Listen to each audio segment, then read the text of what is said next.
Hey everyone, and welcome to the Melanated Equestrian podcast, where I, your passionate, opinionated Puerto Rican horse girl, will be joined by other beautiful and amazing equestrians to talk about the real shit. Join me as we skip the small talk and have those much needed conversations about horses, of course, and so much more. My name is Michelle Arana Jimenez, and as an advocate, activist, and educator for humans and horses, I am passionate about bridging these two worlds together. All right. It's okay. I just did a diaper sweep. I'm like, is there diapers behind me? All right. Hi, and welcome everybody. I am joined here today with Marta Figueroa, a wonderful and amazing equestrian who has been doing so much work in terms of advocacy and outreach for a pretty amazing program and riding club out in Gaza. Welcome, Martha. Hi. Thank you for having me. It's been really exciting to have the opportunity to talk about this with someone. Yeah, well, thank you for joining me and also putting as much information as we can out there and helping in any way that we can. So I really appreciate you being here and taking the time out of your day to tell us about what you've been doing, what you've been helping and setting up, and also to educate the general people about what has been going on with the riding club, Aljawad Riding Club, and who they are. Yeah, no, happy to. I guess for folks that maybe this is the first time they're hearing about the club, I'll just start there. Just for a little bit of background. The Aljawad Riding Club in Gaza City functioned like many children's riding centers would here in the US. If you're in Pony Club, I feel like that's probably the most similar setup that I could think of, right? Where you've got a series of lessons, multiple students of all levels of experience. You've got beginners learning to post for the first time. You've got competitive teenagers who are, living, breathing, eating horses, and like you can't get them out of the barn. And they had even a breeding program. So it was a very well-rounded facility. They had foals on the ground.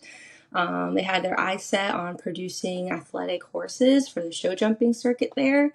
Um, and, on top of all that, it is a community of equestrians with the horse's well-being as the foremost priority. And if we get a chance to talk about, what happened to the school and such, I'd be happy to elaborate a little bit more on that. But I feel like it's necessary to remind people that everything that you imagine is part of like a horse club or community here is exactly what you had there too.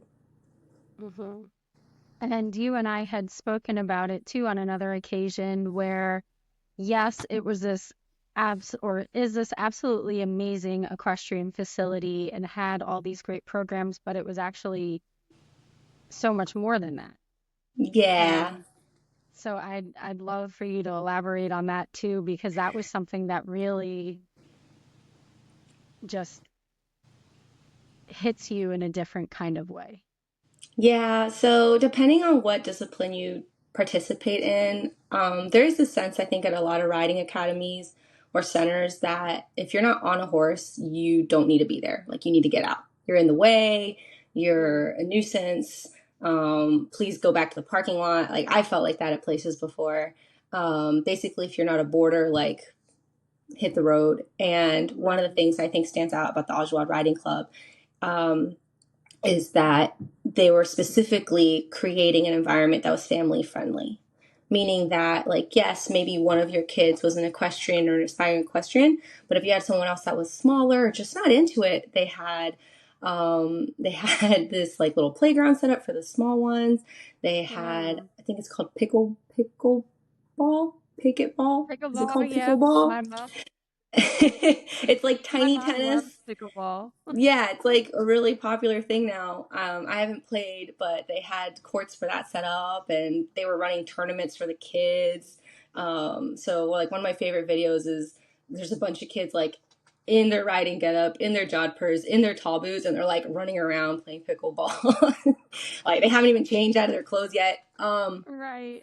And then the food, like the catering cafe section of the riding club, they had like a full menu of stuff that I would just love to try one day. But you know, keeping the parents in mind too. Your parents are there with you depending on at what stage of life you started the sport. Your parents are with you for a lot of it, and they're waiting. And a 100%. lot of places I've been to do not really have the parents in mind, and so I thought it was really beautiful that like on top of all the other options, there's like this full blown menu of sweets and sandwiches and foods that are not just like representative of the cuisine of Palestine, but things that the families could sit down and dig down on while they're watching their kids compete Hmm. or take lessons and just enjoy being there, like as a family. Right. And it sounds like they really put that thought and time and energy into creating this space that felt so comfortable in so many ways. And as a foodie myself, I mean, I feel like I'd probably spend 50% of my time at the cafe if I wasn't on a horse myself. Yeah, So, I felt that about it too. If I there was food like that being served in my barn, I probably wouldn't go home. So right, right. But how cool is that to have such an incredible space? And I know you even said outside of, games and riding and now the food, that they even hosted events and celebrated other people within the community. yeah, so you know, more centrally amongst the the folks that were um, riding at the club, right? There's so much effort that the Aljawad Club staff was putting into making sure everyone felt really included and seen, right? And so Hmm. birthdays were at the club. I'm not gonna lie, there's a picture of a cake that like I am so jealous of because they had like a whole horse that looked like one of the horses that lived there, like on the top of this cake.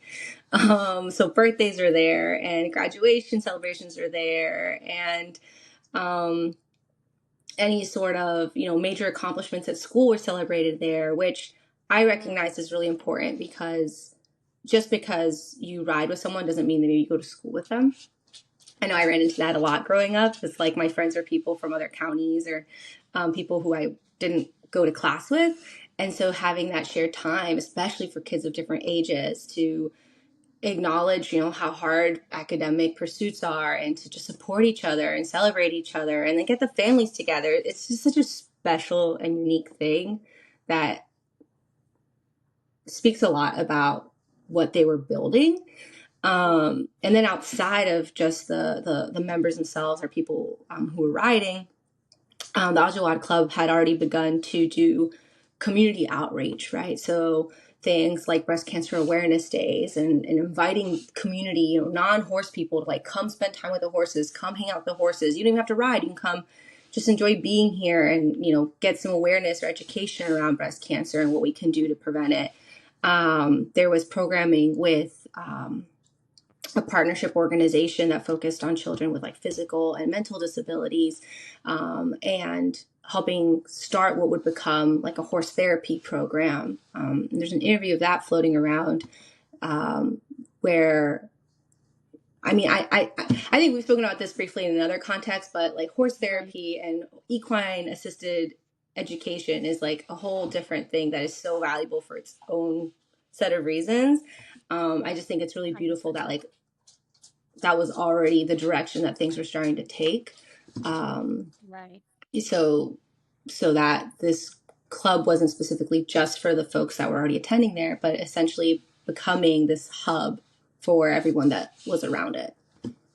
Right. And that's such a beautiful thing that I feel like so many of us equestrians, especially those of us who feel disconnected or separated from community, long for so deeply. And, they had developed something that is almost something I feel like I would dream of having here, Yeah. and it just sounds so absolutely beautiful. And, like I think about the people who created all of this and put all of that hard work in, because nothing like that just sprouts from out of the ground. It takes that saying, it takes a village, and it takes a village of really strong, determined, hardworking people to get something like that going. Yes. So the person who, if you've seen like the article that I had written in Horse Network, and then later the interview in Chronicle of the Horse, is Ahmed Al-Rifi. He is one of the managers of the farm, among other folks who also help manage and run and operate the farm. But he is who I happen to come into contact with. And when I first found the account for this club, the last active post on their page was October 6th. Hmm. And it had been radio silent for months since then. But I hit like the follow and like notify me button, which tells you if anybody posts. Because what kept going through my mind was I could see just all this work and effort that went to building this place. And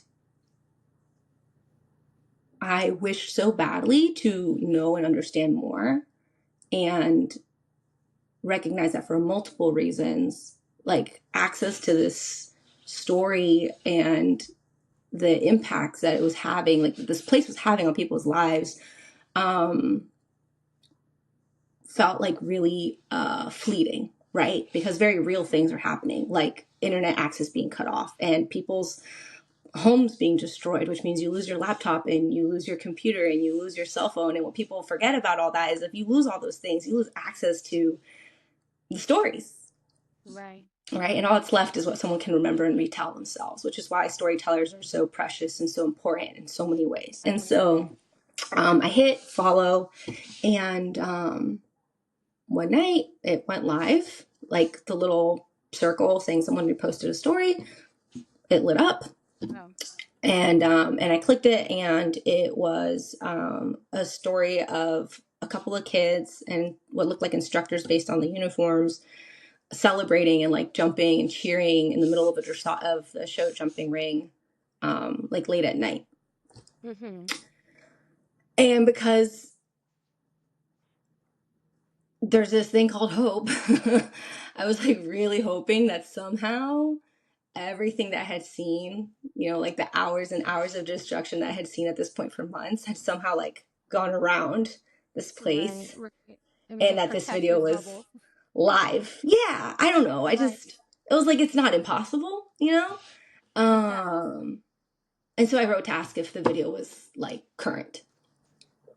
And the person who wrote back on the other side ended up being Ahmed Al Rifi, and he explained to me that the video was not current, that it was a memory that he felt like sharing, and that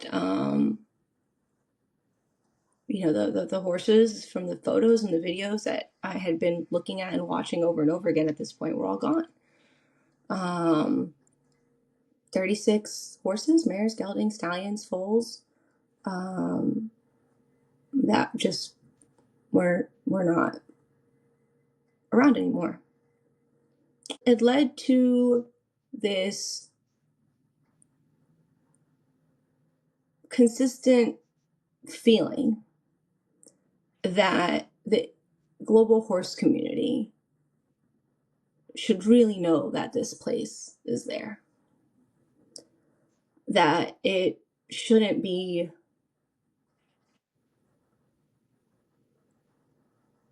a secret that really talented and really caring and really passionate and really smart horse folks were there making the impossible happen.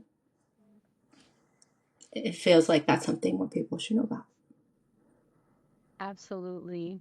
Absolutely. And in hearing about this program and about these, the managers, the instructors, the students, and all of it, Um, because I had first come into knowledge of the Aljawad writing school through you. And my first thought was, how do we help? Like, how is it that we can do something all the way over here that is going to do enough to help? And that almost stemmed a bit of a feeling of hopelessness, um, in feeling like it wasn't enough. Um, or at least, again, from my perspective, when you see so much destruction happening and having that feeling of hope, or like, okay, can we do, how can we help, um knowing that every little bit counts for something, every acknowledgement, every time you hit the share button, the more people that this reaches, even if it's a $5 donation that is going directly towards helping. And so I would love to talk about how we can continue to help, and in any way that we can. Yeah. Thanks for asking about it, because everything is kind of a blur sometimes. Mhm. Because like you said, like it's never ever going to be enough in a lot of ways, Mhm. right? But what we were able to do very early on, was get a booth at our local horse expo. That is, basically a public facing event where vendors of all kinds, farriers, veterinarians, breeders, even the grain person, like, has a table and they're just talking to the public. And so very early on, and what kind of sparked this general direction is, we had a booth and I was selling brow bands. And I learned very quickly that not a lot of people actually want brow bands. But that's what I had on me. And so I was determined to sell them. And Right. I had I had Aubriana Johnson, who I believe is a mutual friend, like, teach me how Yes. to, like, use a QR code. I'd never used one before, embarrassed to say. And she's like, we need to teach you how to use a QR code, or, like, donations are going to be really hard for you to process. And so we're, like, the night before at midnight, like, cutting out QR codes to put up on this table. And then all of a sudden, right, we're, like, talking to strangers about the Aljawad Riding Club in Palestine. And it kind of, like, it clicked that there was way more folks out there that wanted to help than I could have imagined. It just meant a matter of getting the story to them, right? Because Mhm. at the end of the day, where we can't get those horses back, we can honor their memory by supporting the staff that cared about them with everything they had, the staff that risked their lives to take care of these horses, right? Those folks are Right. very real and very much in need of our support. And so from there, we've done things like raffle off a kafia and, like, let donations be your entry into that, raffle. Um, and currently, we are asking, like, the global community of horse people that there is, to consider looking through their tack boxes, their tack trunks, their tack room, for things that they're no longer using, right? Like, people's horses' body types change, or people leave the sport for various reasons. Tack goes unused for lots of reasons, but most horse people I know neglect getting it to the next home. And so it's just, like, sitting somewhere. Oh, yeah. And I'm sure we all have a dusty box of random pieces of the things that you were materials and going to bits. do something with. Right. And that's one of the first places that I started going to, like, try to find, other ways that I could help, right? And so what we're inviting people to do is to sell their tack, clean up their tack, locally. It could be on Facebook Marketplace, it can be on Craigslist, it can be whatever platform makes sense for where you are, and then have those proceeds, drop them in the GoFundMe link that is set up right now to help the Mhm. family and staff. um, and to let that money go somewhere that's going to go a long way. Um, the other thing that we have going on is the t-shirts. And if we have time, I'd love to share the story of how those t-shirts came to be. I would love to hear it, and we absolutely have time, so please tell us all about it, because I absolutely love the design. And the even just the little blurb you put up on Facebook is wonderful. So yes, tell us about these t-shirts. So, I'm a big believer in artwork being a way to commemorate things that are important to us. Outside of writing, I also dance. Outside of writing, I also draw. Outside of Mm. writing, I also paint. And those things are all ways to like help process things. And so when, going about having conversations with Ahmed where I'm like learning about all these different horses, what was super clear is that each one was super unique. Like you had Mhm. horses that were very athletic and hot, and the one that all the kids want to get on, but like they're not ready yet. Everybody has like that Right, horse in the right. barn. And then there's the ones that are everyone's favorite because they're not hot and they're just like this reliable, cuddly pony that everybody adores, and becomes that horse that people ride and grow up and look back and remember fondly. Like each one was Right. very special in its own right. And I really wanted there to be a way to kind of memorialize something for Ahmed, for his students, for his staff. Um, Mhm. some of which are very much still trying to survive genocide in Gaza, some of which who were able to, find a way to um, find refuge in neighboring countries. And so a way to remember these horses outside of like the way they last saw those horses felt really important. Um, Now, graphic design is something I don't know how to do. And so I did start looking around to see if anyone out there was specialized in horse portraits. And I found Art Astride, who does gorgeous, I think beautiful, stunning, very detailed horse portraits. And I reached out to them with this idea of providing this artwork, right, to send to the students. And they were super on board. And so all the artwork that's on that t-shirt is by Art Astride. It was very generously donated so that we could do things like this. Um, Awesome. Well, thank you very Basically, much to her.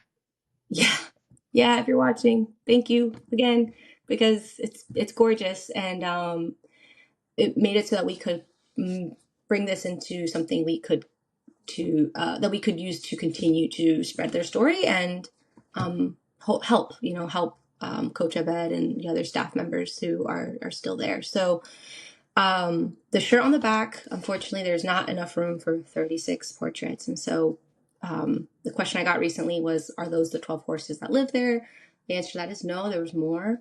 But that's Mhm. kind of what fit and what we were like allowed to fit in that very limited space.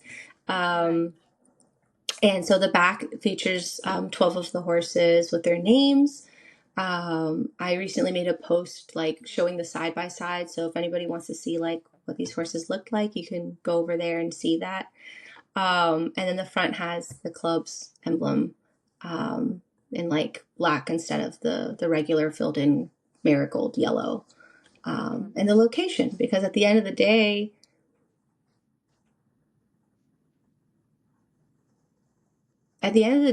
all eyes should be on Palestine. And so I wanted that on the front. So that's the first thing people see. And I hope that it continues to get looked at and checked out and shared around because it's only available for a limited time. But Mhm. it's something that will help a lot and will go a long way.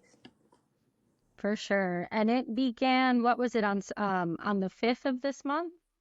Yes, and And it it's a runs through 10-day. September 15th. Okay, so from the 5th, which was about 3 days ago, to the 15th, you have a chance to get your t-shirts. Um, Definitely don't miss out on them. They are beautiful. And I did want to ask, is this something that might happen again if people might not have had the opportunity to get one this first time around? Um, I had not thought that far ahead, so I'm really glad you asked that. I need to talk to the folks who run the platform to find out if that's an option. My hope would be that it is an option. This is just my first go around doing Mhm. this, so I don't know the answer to that. I can find out.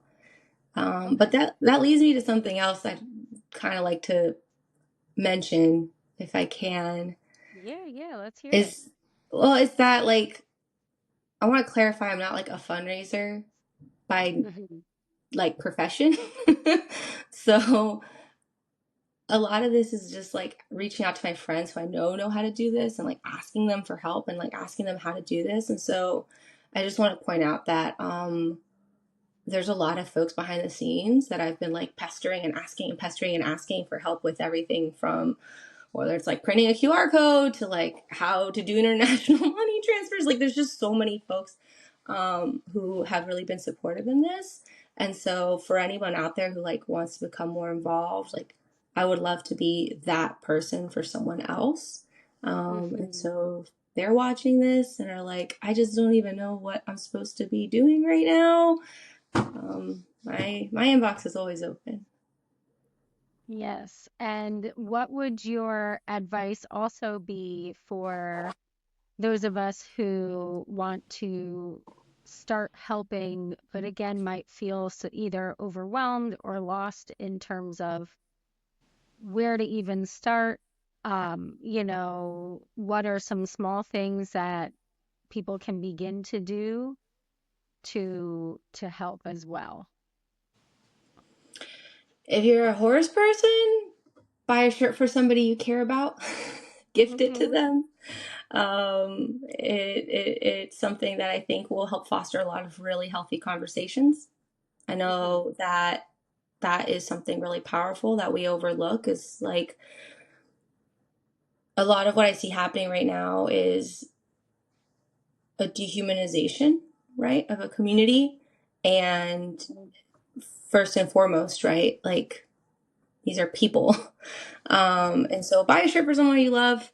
Buy a shirt for yourself. Let it be that conversation piece. People might surprise you with what they have to say. Um, Second, I guess would be to like find your specialty skill set. Everybody has a specialty skill set. A lot of us have more than one, and a few of us are lucky to be good at more than one, or if not, are good at asking questions. My special skill set is I just like to ask a lot of questions. And And putting so pieces together. like I can go find the answer if nothing else, right? And so for some people Mhm. that's art, for some people that's poetry, for some people that's the ability to read, digest, analyze things and then like offer a summary of something. I think that's one that's like a little bit overlooked but super powerful. I have friends that like can in 20 pages of something and like offer you the key points. That's a skill. And that's Some super folks important. Yeah, yeah. especially now when a lot of people don't want to sit through reading 20 Mhm. pages Yep. or watching, a 2-hour video. They want the bullet point The high information. level. Yeah. So that So is actually very, very helpful. And I did want to also ask, yeah. with the shirts, can people buy more than one shirt at a time? And what is the price point of them, in affordability? Yeah. So we did our best to keep the shirt as affordable as possible, which is tricky when there's like so much intricate artwork on the back. Oh, for The sure. designers looked at me like I was nuts when I was like, yes, these horses are all different colors. They're like, are you sure? It all looks the same to me. It's like, don't say that. Those are Right. different shades of brown. And Exactly. at one point, they're like, what if we make them all brown? I was like, No, no, that's not no. how this works. You don't understand. So like yeah, explaining brown versus bay horses to a graphic designer, that was fun. Um, but you can buy as many as you want, and the flat rate for shipping stays at $9.99 within like the continental US. If you're in Hawaii, Okay, if you're in sweet. Alaska, it does jump up a little bit. You're also allowed to send it directly to my house, and then your shipping is free. And then it gives Oh, me an excuse to come see you, okay. or you can come see me, and that would all be fine too. Yeah. So that's an option. This is something that really resonates with me as well. Through creating art and expressing or releasing through art. And I had seen a couple of other people do it as well, but also, posting their artwork and like you said, using that as a platform to talk about, what's going on or how we can help. But also even selling your artwork and using that money, if that's something that speaks to you, Hmm. using money from selling your art to donate to the GoFundMe. Yeah. Yeah, there's one that you just reminded me about. Um, and I guess I won't say their name because I didn't ask beforehand, but they made a Hmm. crochet flag, like a crochet Palestinian flag that like comes off of a Kimberwick bit. So you have like the bit and then like it kind Oh, of comes down. And yeah, I remember when I saw that, I was like, well, first of all, I don't know how to do that. But second of all, that's really creative and yeah, would be an epic like thing to, auction off or raffle off and like just have 100%. as a statement piece. So there was that one. And then the other is Brian Piper made this beautiful watercolor and it's like this horse that is two-toned in watermelon pattern. So it's like this Mm, pony that's like red and then it kind of transitions into green. And I remember seeing things like that and being like, I think there's a lot of ways where we're like sometimes afraid to speak about what we care about. But when you let your art say it for you, it's a lot more powerful than we give it credit for, I think. And that piece of art actually is like what brought me to that person. So you just never know, right? Like how far that string might reach. right, for sure. Absolutely. And one other thing I did want to talk about that you and I spoke about before too is the accessibility and being able to help. If you might not necessarily be able to financially help, what other ways you can provide support. But I don't want people to feel like just because they can't monetarily afford to either donate or purchase something, that what they're doing isn't holding value or doesn't have any merit in helping in any way that we can. Hmm. The quickest, easiest thing that I have found has been so helpful and powerful, particularly as it applies to the Aljawad Riding Club, is helping distribute information, Hmm. right? Because even things like the t-shirt sale, I think we both know, I'm not a professional trainer. I don't have contracts with any particular brands or like big, amazing, like horse gear companies. I don't have a career in the equine space. And so like my reach there is not very big, right? And so it goes such a long way when folks take the time to like connect the dots on like people who might be able to further assist sharing the story, sharing the articles, making sure people are aware that this is happening and these people exist and that their lives matter. It goes so much further than you think to just expose someone to something that they weren't aware of before. Um, it was like a really big deal for me when the first article went out. And then it occurred to me that shy of like emailing it to my immediate friends and family, like I didn't know how else to get it out. It went such a long way for me to have other people send that article to like other like-minded horse people. And when I say other like-minded horse people, I'm talking about like their entirety of like R plus training communities, the entirety of like the bitless riding community, the entirety of people who are associated with like equine horse therapy, um, equine assisted learning, um, even the like rescue and animal advocacy groups. Like those are all realms like I don't necessarily navigate, but I know there's a lot of horse people that do who would absolutely help and pitch in and maybe do some of those bigger things like having a table and selling shirts there if they knew about it. But it's a matter of Right. if, right? And so that seed planting, that's something every individual can do. Everybody can plant at least one seed and that adds up. Like all a lawn is thousands of seeds. So we can be that. We can be that field of information if we all at least start planting the seeds as much as we can. Hmm.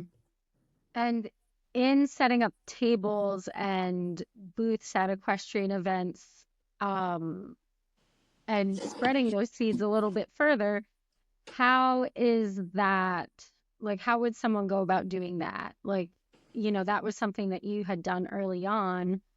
Was that a fairly easy process? I mean, as far as easy to set up, sure. Like I basically found a trifold stand, like those trifold posters they use for science fair. My Yeah, yeah, upstairs neighbor has a kid and he like finished his presentation on Honduras and I found it like leaning against the building entrance. And I was like, I'm gonna looks like take he's this. done with that.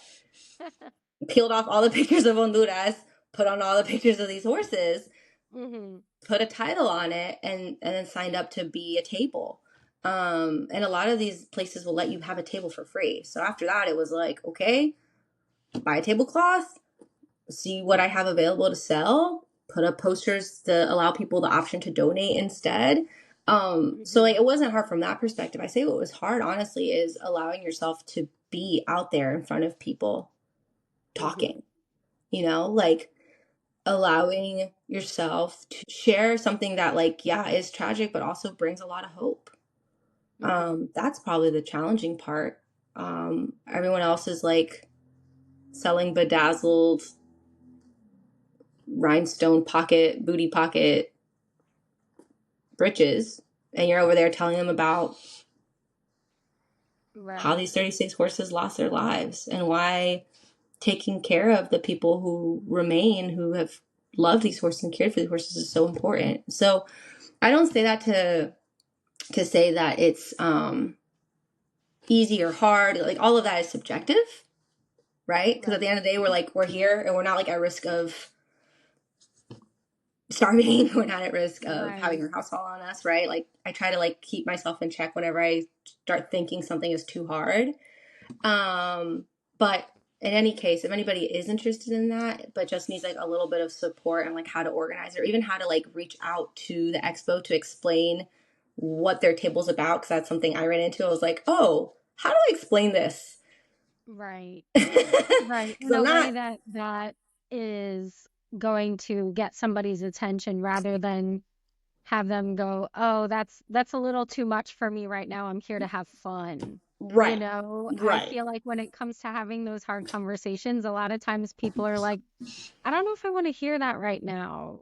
Mm-hmm. And so it's like riding this line of have even though, we know what the reality is, Yeah. but still like not wanting to lose that opportunity to get the information out to as many people as possible. I had a friend recently say that they were going to host a competition at their home farm and they wanted to offer me a table spot. Oh, And nice. yeah, and so if I'm able to get my schedule to work to make that happen, that'll basically be the next time I get to try that, and that's only in like 3 weeks or so. Oh, sweet. So So that's a fairly recent or going to be recent yeah, event.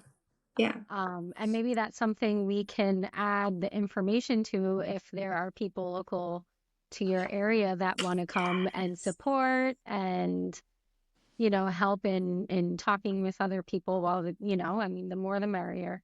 exactly. Yeah. But with other conversations that you and I have had, um, in talking about the future and the hope and talking about helping and moving everything forward, that this isn't a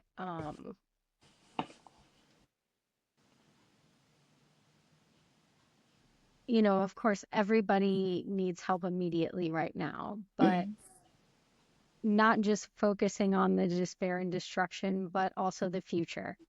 And so that had been mentioned too, what the future of the riding club will be and look like. And I think that's also something really beautiful to put out there to people. Hmm. I visualize a lot, and I think there's something really special about the vision that Ahmed has for the future of the school. Mm-hmm. Um,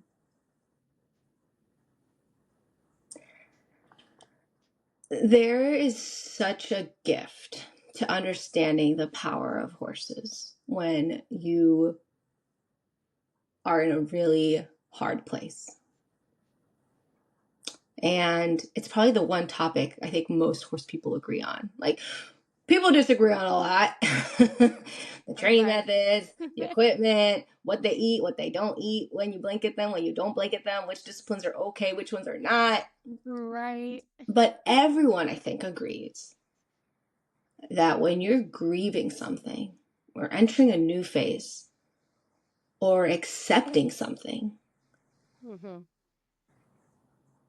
most folks I know who have horses in their lives go straight to their horses. Yep. That's who's there to help them pick up the pieces. It's the truth for me. So Mm-hmm. Ahmed's vision for when they rebuild, he keeps calling it bigger and better. And to me, that's keeping all the things that made it so magical and acknowledging that right now there's 10 kids per day receiving amputations in Gaza. Right now, they have the highest rate of child amputees for an area of that size and a population of that size. Mm. Right now, there is just an unfathomable amount of loss. And so, what better gift to youth, to children who are facing physical loss, who are facing emotional loss, who have lost loved ones, than a judgment free place where you don't have to do anything other than be yourself. That's what horses offer. We all know that's what horses offer. That's why we're so dedicated to them. Mm-hmm. And so, for the school to reopen and for the doors to become open to a population and community who will be in dire need of healing, I think is a gift. And that he has that vision and knows that it's possible, I think is a gift. Sure. And that is such a beautiful vision, of regrowth and healing, and the spiritual healing that horses offer us is Mm-hmm. something that is indescribable. Um, you know, I feel like those of us who have had that connection and felt that level of connection and healing, we know what it is, but there really isn't, I feel like, enough words in the dictionary or in our languages to really describe what it does for us, and having that reciprocated back, and having those connections being made is just something like so incredibly beautiful to think about. And it almost reminds me of that painting. I don't know who the artist is, but it's a painting of a flower growing out of the rubble, of like, Mm-hmm. the just destroyed buildings, and it's this, you know, beautiful flower, and I feel like that really speaks to the resilience of the people, and Yeah. of the beauty that is going to come out the other side of all of this. 'Cause I can't imagine that it wouldn't. Me neither. It's not a matter of if, it's a matter of when. Mm, I love that. And again, like, I know that you're not doing this for, to be thanked in any way, but I genuinely want to say thank you for all that you have put together, and even just getting, like you said before, getting the information out there. I feel grateful that I now know, I would not have known about the Aljawad Writing Club if it weren't for you posting about it.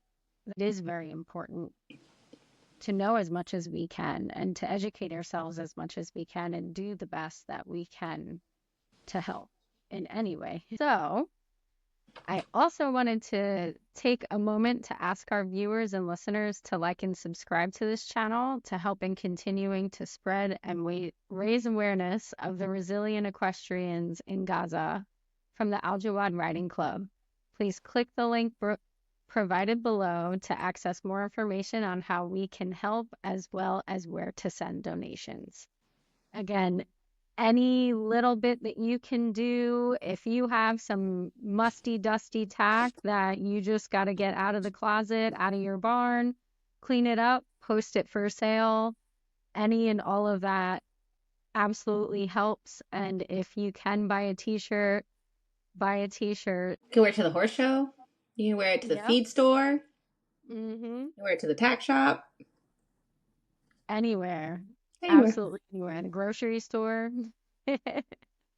Um, I do want to say, and not to, again, like put anybody in any sort of bubble, but also if you do live in very conservative places, to be mindful of certain things, especially like around this political climate. Not that you shouldn't be talking about things, but I also just want people to be careful, Can like I if speak to you that a were, little bit? Because that came up, actually. yeah. So I'm glad you mentioned it. Um, Particularly about the flyers, like hanging up the flyers around town. The ones that Hmm. say, like, hey, here's how the tax sale is going to work. Hmm. I had someone reach out to me who really, really wanted to print them out and hang them up. But due to her racial identity, it would put a huge target on her back. Right. And she felt that because of the part of town she lived in, that it would be potentially unsafe for her to like waltz into her attack room and put that up on a wall, which Hmm. I completely understand. This is where I really hope that all the accomplice and allies watching realize that there's a very important role to play here. If you do navigate those spaces safely, if you probably will not be stopped and questioned about why you're putting up that flyer, then it is you who should be putting up that flyer. It is Absolutely. okay to ask your friend who is not going to be compromised, hey, would you hang these up with me? I feel unsafe going inside. Would you mind putting this up on the bulletin board on my behalf? Hmm. Full transparency, I had a friend with me when I did the table, like the expo table. I had a friend with me for that reason. I was like, I needed someone that could be there with me in case something escalated. Like I didn't know who was going to approach me at the table. Right. And like newsflash, I'm not blonde with blue eyes. Like I had someone at the Exactly. horse expo tell me my English was really nice. Like so if you find yourself in that situation, like this is absolutely I think the appropriate time to ask all those friends who say they have your back to have your back. Hmm. Come with me. I'm going to print a couple of these out. Can you come with me? I'll drive. Can you run inside and put these up on the bulletin boards? And that's a way to like continue to work together so that we can help those that are most vulnerable right now. Right. Absolutely, 100%. And that was something I was like, and I almost felt like hesitating for a second because again, like you had mentioned before, checking that, like, oh, I don't know about this or I don't know about that, but we're not the ones in the situation that are wondering when they're going to eat or if they're going to have shelter, through the week or even to the next day. Mm-hmm, mm-hmm. Um, and so I almost feel a little guilty saying that, but that is also a very big reality for those of us who don't have blonde hair and blue eyes and live in predominantly conservative areas is that we just have Hmm. to be careful. And we can't be ignorant to that. And abso-freaking-lutely, if you have friends and allies and people willing to help you do this work, that Ask this them. message is for you guys. Step up and help. You want to know where and when and how you can help? That is a wonderful way and means to do so. Yep. If you don't have anybody that can help you, please, help in other ways and be as careful as you can be, because that is unfortunately a reality for us as well.